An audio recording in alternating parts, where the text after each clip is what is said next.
Bem, pessoas, boa tarde. Depois de um longo intervalo, estamos retornando com o Cine Refluxos no segundo semestre de 2012. Longo intervalo devido à interrupção da greve. E é bom ver a sala lotada da comissão. E com gente de fora também. E assim, a ideia de escolher o Kung Fu fazia tempo que eu não via, assim, não lembrava como era tão divertido. Mas assim, a ideia de escolher o Kung Fu era para começar o semestre falando um pouco de uma época muito interessante para o cinema brasileiro, que é a pornochanchada, né? E que, vendo o filme, a gente pensando em pornochanchada, o filme não tem nada de pornográfico. Então, para a gente explicar um pouco essa história da pornochanchada, a gente tem que voltar no tempo da história do cinema brasileiro e falar da chanchada primeiro. O que foi a chanchada? A chanchada surgiu nas décadas de 20, 30, foi até 40, início dos anos 50, e as chanchadas eram basicamente comédias musicais, comédias de costumes musicais. Então você tinha, e tudo isso baseado também pautado nos grandes clássicos musicais americanos.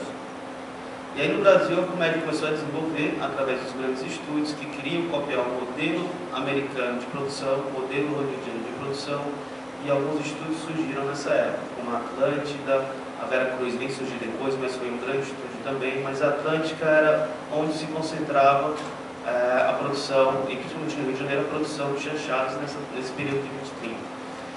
E a chanchada vai ser essa comédia de costumes, né? Musicais, em que a maioria dos temas eram costumes de família. Depois foram entrar outros temas como o carnaval, como a favela, mas basicamente eram comédias de costumes que tinha esse tom musical, esse viés musical. Depois da chanchada, a gente, assim, de uma forma bem geral, superficialmente, um breve histórico, depois da chanchada a gente vai ter ali os grandes estúdios da Vera Cruz, como a Vera Cruz, como a Maristela, como vou lembrar aqui os outros nomes, que se localizavam em São Paulo.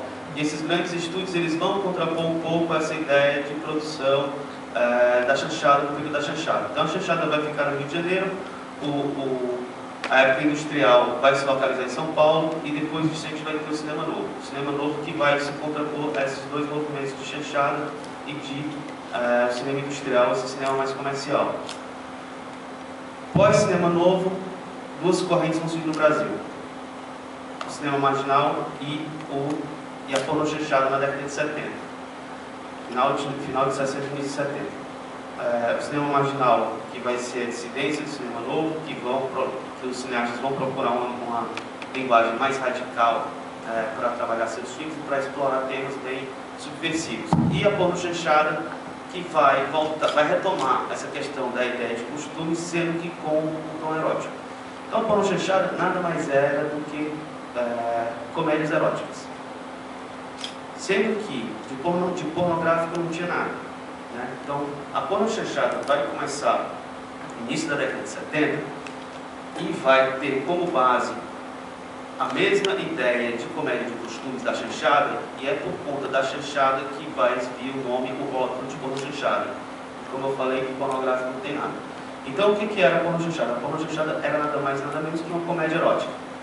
E mesmo assim, comédia com pitadas de erotismo muito sutis. Tá? Você não tinha o erotismo do sexo presente, você não tinha o erotismo de cenas muito fortes, muito picantes sexualmente, você não tinha o erotismo de uma nudez explícita. Tá? Era tudo muito sutil, tudo muito suave. É claro que a pornochanchada ela vai começar bem light no início da década de 70, esse light vai começando a ficar um pouco mais pesado. Quando chega no final de 70 e início de 80, a gente vai ter o que se chama de pornochanchada hard, que aí sim vai levar para a pornografia que a gente conhece hoje. Então, mesmo de erótico, mesmo de comédia erótica, você não tinha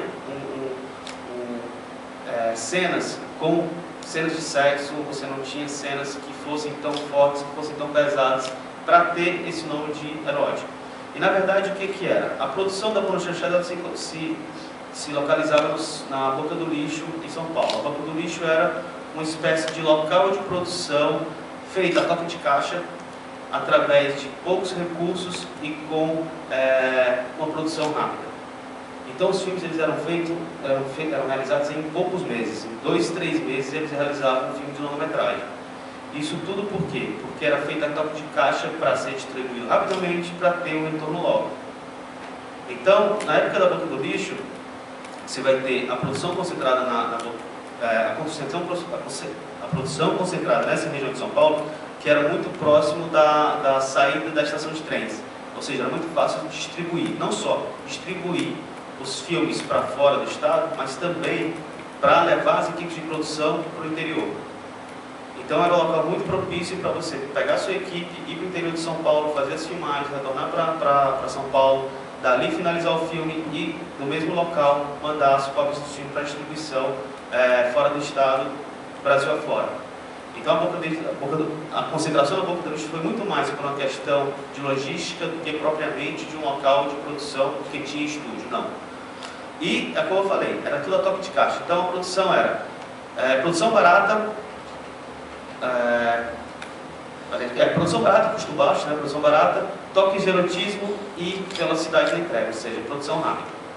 Então a Boca do Lixo e a porno chanchada, que se concentrava lá, tinha muito essa característica.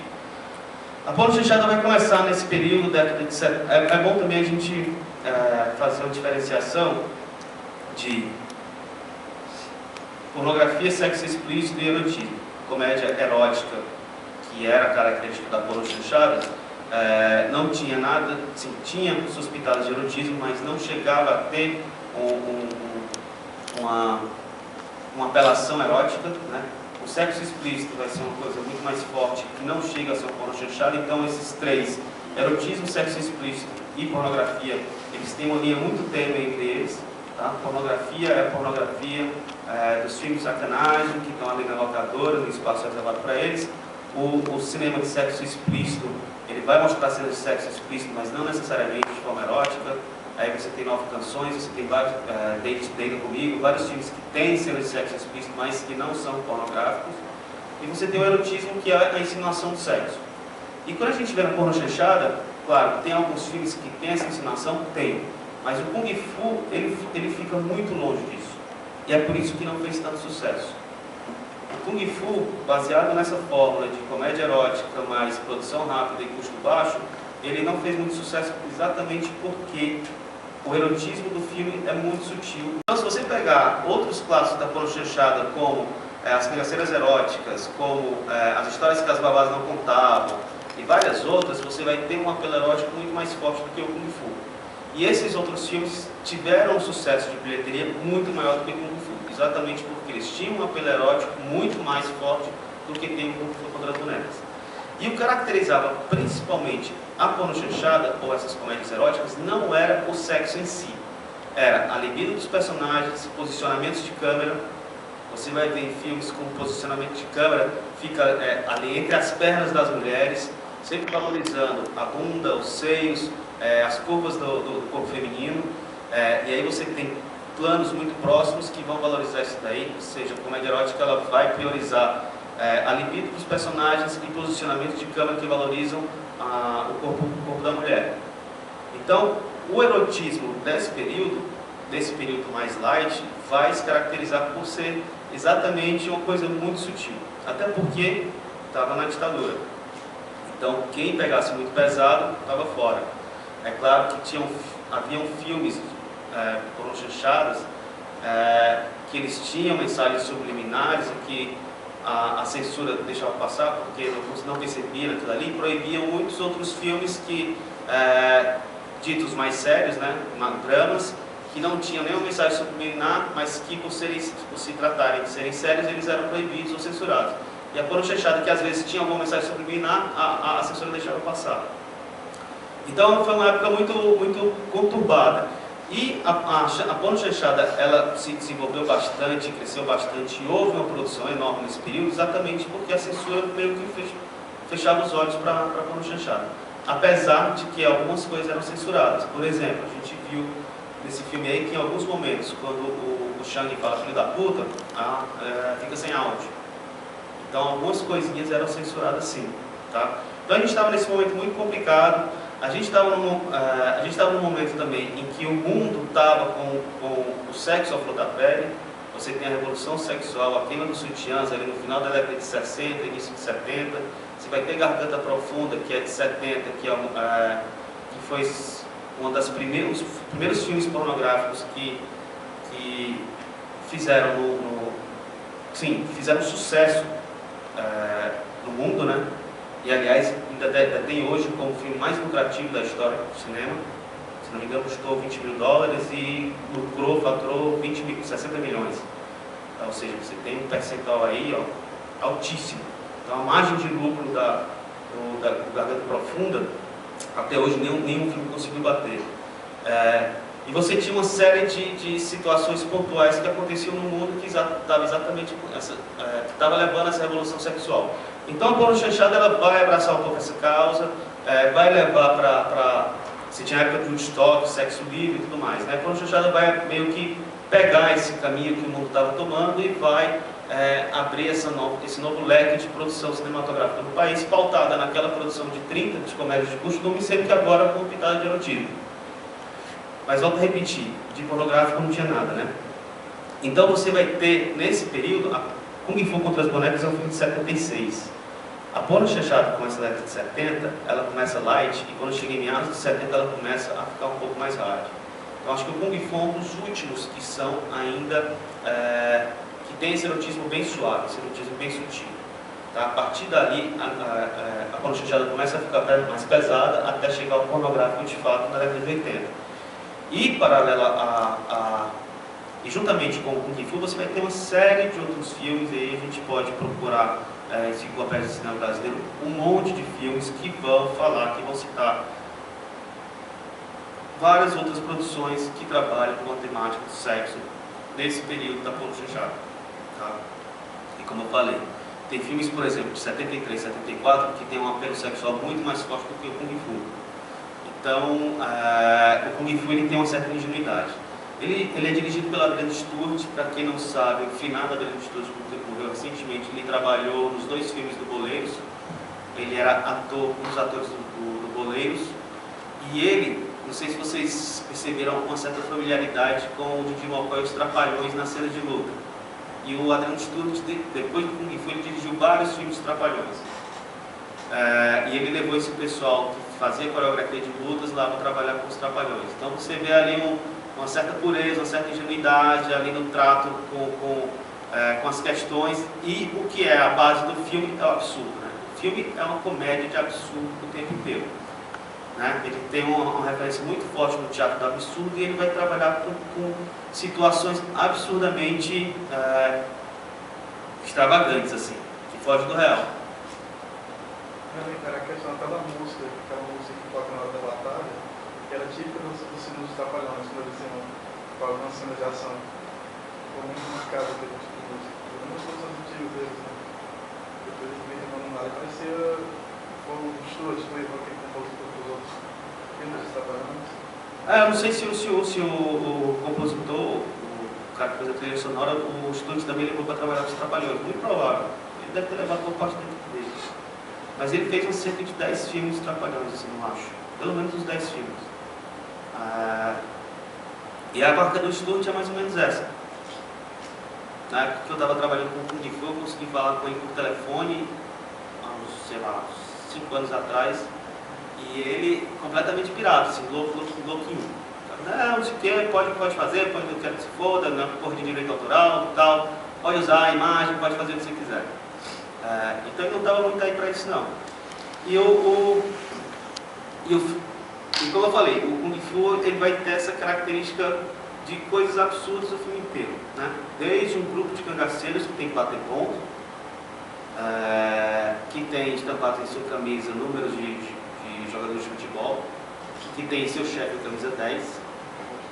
Um chefe, aliás, que é um ícone do cangaço no cinema brasileiro, que é o Maurício do Vale, que fez 11 filmes de cangaço e que fez um personagem importantíssimo na história desses filmes, que foi o Antônio das Mortes.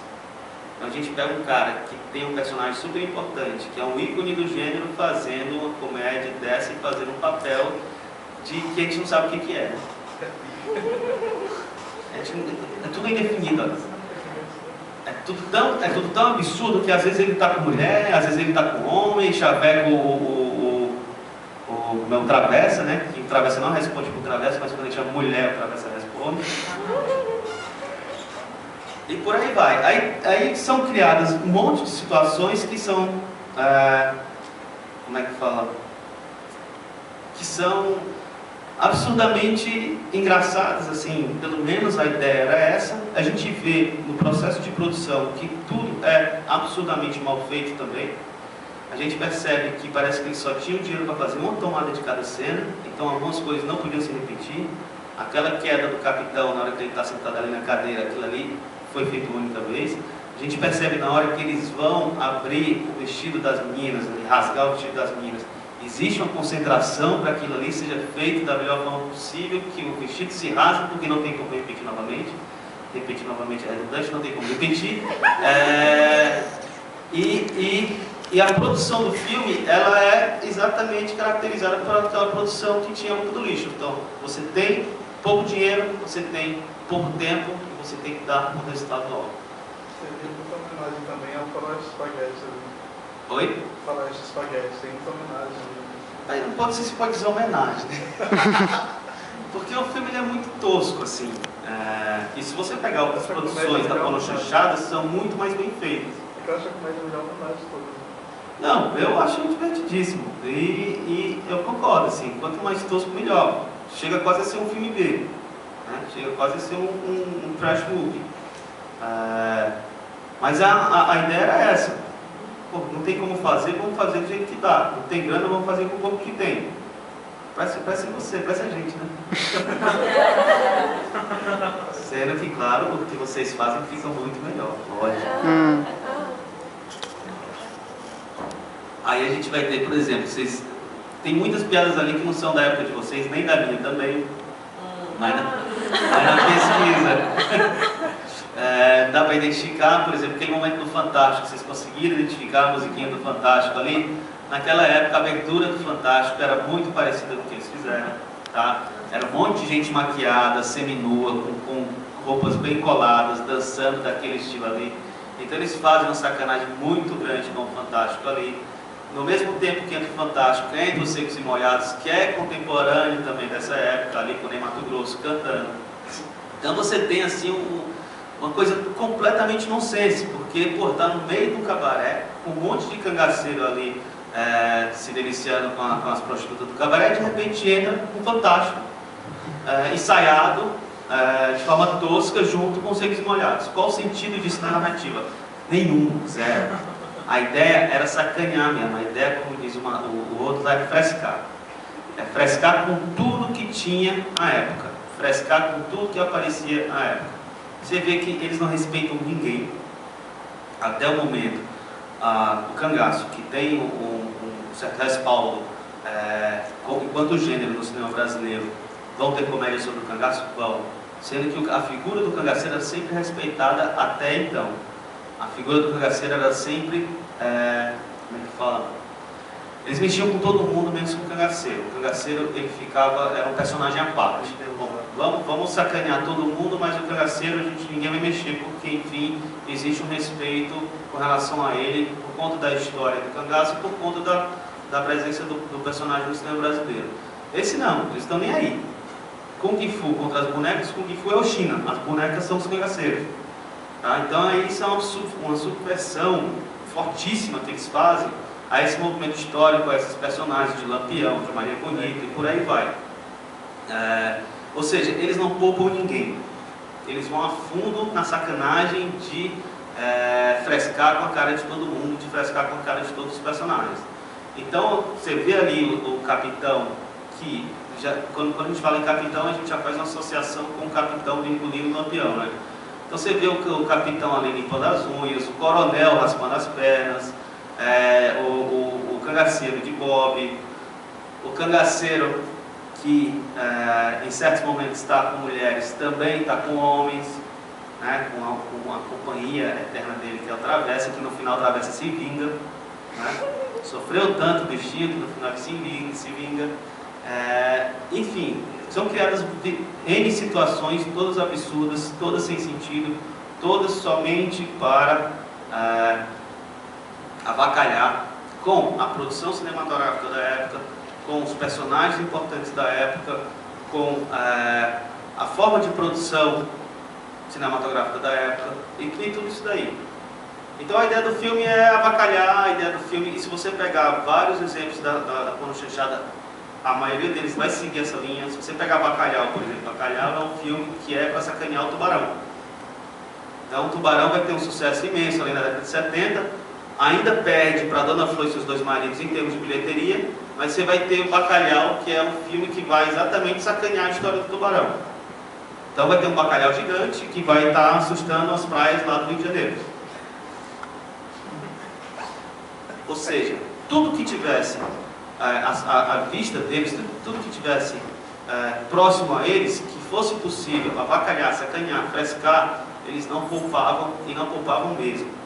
Tá? E a ideia da pornochanchada era basicamente essa. E aí a gente pode lembrar aqui um monte de situações que tem no filme, por exemplo, das lutas lá do Shang, aquele mete, taca a mão lá no saco do cara e o cara cospe as bolas fora, coisa mais sem sentido do mundo, né? Na hora que o Shang fala da família dele, vocês entenderam que o tio dele é de Pelotas. Na hora em que a Maria ela luta capoeira, ninguém sabe porquê, mas ela luta capoeira. O Shang, pelo menos, ele foi até a China, né? Teve um mestre que ensinou tudo para ele fazia tudo o contrário. Tudo que o mestre ensinava, ele lembrava de fazer o contrário. Inclusive no final, na hora dele, né, tomar uma atitude, é a hora que ele não toma. E até o final é subversivo. Você tem dois anticlímax, né? O primeiro anticlímax é quando a Maria é baleada. A gente tinha até uma esperança que ele ficasse com ela, mas ela é baleada, fica lá tetraplégica, coitada. Primeiro anticlímax. O segundo, na hora que ele poderia ficar com a loura, e o cara dá toda a chance para ele dar uma porrada nele e ele ficar com a loura, mas mesmo assim, a ideia é que ele lembra do mestre dele. Ele fala que vai seguir o contrário, ou seja, ele não usa a vingança não usa a violência para vingar sua honra, né? Deixa a loura com o cara, e no final ele vai ficar com o bichinha lá lá do como é que chamava o nome da Jovina Dreams. Vai ficar com a bichinha do Jovina Dreams e são felizes para sempre. Aliás, fórmula que vai se repetir também as histórias que as babás não contavam, que é a Branca de Neve, que no final o anão feliz, que é o anão bichinha, fica com o príncipe e foge com o príncipe, e a Branca de Neve fica com os outros 6 anões fazendo suruba o dia inteiro lá com os anões. O nome da Branca de Neve era Clara das Neves, inclusive, que era uma morena, não lembro o nome da atriz que interpretava, uma morena, e a Clara das Neves ficava lá com os anões, ela adorava os anões. Até ele Fátima. Como é? Até ele Fátima. Até não sabe, ele é ser não sabe tudo, sacanagem. Aí, então essa fórmula do anticlímax e do final feliz totalmente subvertido vai ser uma fórmula que vai se repetir muito também na pornochanchada. E aí tem um monte de coisa aí que a gente pode lembrar, que a gente pode rir, que a gente pode chorar de rir. E assim, vamos conversar, vamos bater papo, porque à medida que eu for lembrando de alguma coisa também, eu vou falando, mas... Uma coisa legal que tem até uns documentários passando no Canal Brasil sobre o gênero, eles comentavam sobre o fato de eles terem recebido essa pecha, né, de pornochanchada, como não tinha nada a ver, eles comentaram toda essa história. E uma coisa que é interessante, eles falando das influências do gênero, além da comédia erótica italiana, que inspirou alguns deles, mas também o fato de eles adaptarem histórias dos catecismos, que eram aqueles livrinhos que o pessoal lia escondido dos pais naquela época. Eu queria que você falasse dessa relação do catecismo com as histórias, principalmente porque tinha muitos filmes da pornochanchada que eram episódicos, né? eram antologias, eram pessoas que se encontravam num bar e começavam a contar a história, cada um conta como chama pegada horizontal, então cada um tinha uma historinha que era interligada com um determinado tema, outros nem tanto, né? Mas a ideia era adaptar as historinhas dos catecismos. Fernando, sim, na época que eu pesquisei a Poroxanchada já faz um bom tempo, sim, e realmente não está muito fresco na minha memória essa coisa do catecismo, mas pelo que eu me lembro, era muito comum, é o que eu falei, tudo era passível de ser sacaneado, tudo era passível de ser avacalhado. E, claro, vai ter algumas coisas muito recorrentes, o cangaço é uma delas, por exemplo, sacanagem com a igreja, por exemplo, vai estar sempre presente, sacanagem com histórias infantis vai estar sempre presente, sacanagem com outros filmes, tanto brasileiros quanto de fora, vai ser sempre recorrente. Então, assim, era um processo de criação muito doido. Estava ali na boca do lixo, era mais ou menos isso mesmo. Estava enchendo a cara de cachaça, algum tinha ideia, colocava ali no papel, mal escrevia um roteiro e a partir dali eles iam atrás de filmar. E a ideia de filmar era com baixíssimo recurso, o cachê era pouco, quase nenhum, as latas eles conseguiam de graça ou num preço muito baixo, e eles iam para o interior de São Paulo fazer como desse, como fosse. Então, assim, era um processo de produção muito na doida mesmo, quase artesanal, eu diria. Porque você vê que a direção ela é péssima, tecnicamente o filme é ruim, né? Então esses absurdos eles vão desde a ideia, desde as situações de comédia até a própria produção. Então tem partes técnicas que são absurdamente mal feitas. E a ideia deles era essa. Eles não estavam preocupados com qualidade de produção, eles não estavam preocupados com um retorno de bilheteria, apesar de que alguns clássicos da Poroxanchada deram altíssimos, alta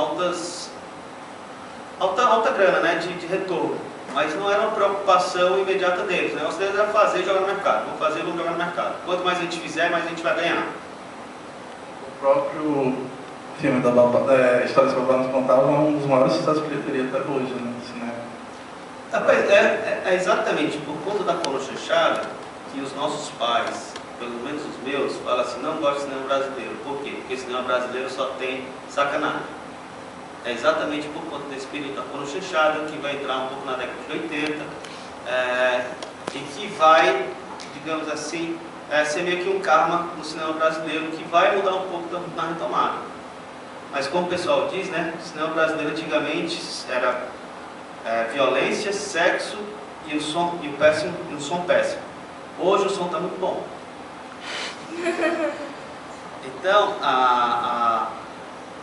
esse karma que o cinema brasileiro vai carregar, ele vai até a década de 80, mesmo com a Embrafilme, ainda existia um certo preconceito do brasileiro em assistir filme brasileiro no cinema, né? Depois na década de 70, quando a Poroxanchada, todo mundo ia. Até porque você tinha não só as salas comerciais, você tinha os cineclubes, como o nosso, que eram fortíssimos, os cinemas de bairro, que eles chamam. Que eram cineclubes que viviam lotados, que tinham uma forte presença com o público. Na década de 80 isso vai mudar. Então o pessoal para mesmo de ir para o cinema brasileiro, e aí chega na década de 90, acaba o incentivo à cultura. A retomada inicia em 94, 95, mas o público só começa a ir para o cinema a partir de 2000. Você não vai ter grandes bilheterias nos anos 90. Você vai ter boas produções, mas grandes bilheterias não. Então a retomada de público só vai acontecer a partir, acho que, de 2000. E não é nem com Cidade de Deus, é com essa comédia porcaria, como Se Eu Fosse Você, Se Eu Fosse Você 2 e por aí vai. É isso que vai levar o público para o cinema, infelizmente. Tropa de Elite conseguiu ultrapassar o Dona Flor e Seus Dois Maridos, com mais de 11 milhões, porque eles simplesmente dominaram metade do mercado brasileiro. Algo inédito na história do cinema brasileiro. Eles só conseguiram chegar a 11 milhões porque das 1.100 salas que o Brasil tem, eles chegaram com 1.000 cópias. Eles chegaram com o mesmo número de cópias que o Rio 3D chegou ao Brasil. E nenhuma outra produção na nossa história tinha feito isso. Eles só conseguiram chegar a esse número porque eles tiveram grana, lógico, né? E tiveram colhões de investir numa distribuição que até o momento ninguém tinha feito. Além de tudo, os preços eram populares na época do pornô chanchado, né? Bom, Os preços eram bem populares na os época. preços eram bem populares. Preços bem populares, então eu falei, é que você tinha um cinema de bairro, né? E você tinha realmente naquela época, indo na tendência que o mundo estava indo, do sexo livre, da revolução sexual e tal, você tinha as pessoas querendo ir para o cinema e ver essa comédia erótica mesmo. Agora, por exemplo, se você pega um personagem como exatamente por ter preços populares, por ser cinema de bairro, era difícil ter um controle dessa bilheteria, ou de quanto era o lucro dessa bilheteria. O Mazzaropi, ele tinha um processo de controle bem interessante. Ele pegava como se fosse... Ele pagava pessoas para ficar nas bilheterias das portas do cinema contando quantas pessoas entravam. E aí quando o cinema ia prestar contas com ele sabia exatamente o tanto que tinha que receber. Então, até hoje, bilheteria fica, em sua maior parte, com o exibidor. Então, o filme que é exibido lá no Cine São Luís, a maior parte desse dinheiro fica com o Cine São Luís. Uma boa parcela disso vai para o distribuidor, Fox Film do Brasil, por exemplo. E 0,02% vai para o produtor, ou seja, nada. O Mazzaropi era produtor, era distribuidor e controlava a exibição, a bilheteria. Então ele sabia quanto ele tinha que receber em cada sala de cinema que estava o filme dele. E era uma forma dele controlar, uma forma dele ter realmente lucro para conseguir realizar os filmes dele. E ele foi um cara que trabalhou durante muito tempo, fez muito filme. Tem um personagem que é antológico também, que é o Jeca Tatu. Né? Ele foi um diferencial nessa questão de bilheteria enquanto resultado, ou bilheteria enquanto o valor agregado para que depois eu possa retomar uma nova produção. O Mazzaropi tem essa, digamos assim, esse crédito, que é bem parecido com o que fizeram aí no Tropa de Elite 2. Claro, eles não ficavam ali na bilheteria sabendo quantos estavam entrando, né? Mas eles tiveram um controle de distribuição bem maior do que qualquer outro produto audiovisual que foi lançado no mercado. Não é, Fernando, é um bate-papo aqui, é você. Como diria o Rafael brincando, cara, era só inventar um dispositivo, botasse lá e contasse a entrada do... E seria baratinho de fazer, né, só? Aí, esqueci até que eu ia comentar. Era sobre bilheteria também. Não, uma das coisas que eu vi na reportagem era, eles contaram que eles ganharam muito dinheiro, o pessoal da Boca do Lixo ganhou muito dinheiro na época, mesmo não tendo tanto controle, mas receberam muito dinheiro, só que gastaram muito com coisas desnecessárias e achando que sempre dinheiro ia entrar, e por isso gastavam tudo que tinham. Aí chegou um tempo que a vaca secou e não tinha mais dinheiro e eles não tinham mais produção para fazer, porque ninguém mais queria fazer os filmes. Rapaz, é o que eu falei, tudo a toque de caixa, tá? Esse muito dinheiro que eles falam também não era tanto dinheiro assim. Eles tinham, deixa eu ver aqui, quem estava ali da Boca do Lixo era muita gente envolvida. O Alfredo Palacios, e o Antônio Paulo Galante, que são os caras que produziram Kung Fu, produziram vários filmes da época da Pornô Chanchada, eles são somente um grupo. Você tinha N pessoas trabalhando na Boca do Lixo, você tinha várias pessoas produzindo, várias pessoas atuando, várias pessoas trabalhando na técnica, várias pessoas dirigindo. Então você tinha uma série de pessoas. Então quando você recebia um montante de algum filme que fazia um certo sucesso, você tinha que distribuir isso entre a galera, porque era o ganha-pão deles. Então entrava muito dinheiro? Entrava, sendo que você tinha que distribuir. E às vezes o que é que eles faziam com esse dinheiro, esse lucro que ficava, né? Eles realmente compravam equipamentos obsoletos, ou gastavam em latas de filme que já estava vencido. Era muito doideira naquela época. Então eles fizeram muita merda. O dinheiro que eles podiam ter investido em coisas mais sérias, não, eles achavam que era uma fonte de renda inesgotável, mas que infelizmente só durou 10 anos. 10 anos e olha lá, né? Se a gente pegar o auge da Pornô Chanchada, vai de 72 a 77. 5 anos. E aí depois disso, e aí? Vamos fazer o que agora? Então essa grana que entrava durou um certo tempo, mas depois acabou. Até porque um ciclo como o Pornô Chanchada, ela cansa também. porque a temática volta a se repetir, você volta a ver sempre os mesmos personagens, você não vê uma mudança na história. Então, o gênero que ele é, que não diria não é nem gênero, é um subgênero, que faz parte de um ciclo, ou seja, o gênero ele tem vida longa, né? O subgênero vai ter uma vida que é de um ciclo, que no caso ele dura 10 anos. Então, esse subgênero vai conseguir, claro, ganhar alguma coisa, mas tem hora que cansa. E essa é uma característica do subgênero. Porque o gênero é de repetição e renovação, enquanto o subgênero fica só na repetição. Então, foi se repetindo a mesma coisa, o público começou a cansar disso daí e foi buscar outra coisa no cinema, ou simplesmente deixou de ir ao cinema. E essa fonte inesgotável de recursos que eles tinham, que era a bilheteria dos filmes, foi se esgotando aos poucos, foi se exaurindo aos poucos. É por isso que a pornochanchada ela vai acabar lentamente, mas vai dar espaço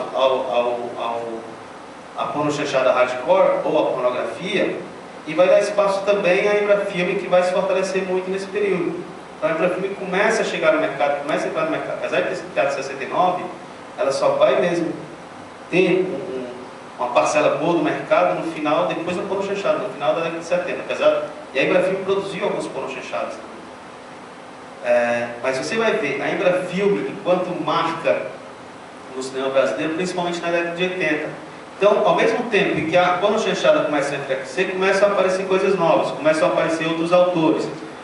Você começa a ter um Walter Hugo Cury, começa a aparecer um Cacá Diegues, que é remanescente ali do cinema novo, mas que depois do exílio na década de 70 volta a fazer filme na década de 70. Então começam a surgir essas figuras que estavam voltando ao Brasil do exílio, começam a aparecer figuras novas.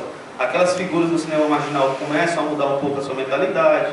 E a pornochanchada vai enfraquecendo. Então, é natural essa volatilidade do cinema, né? Então, tem horas que tem um tema que é muito recorrente, todo mundo gosta, todo mundo vai. Aí aquilo ali acaba, vamos procurar uma coisa nova porque eu estou cansado.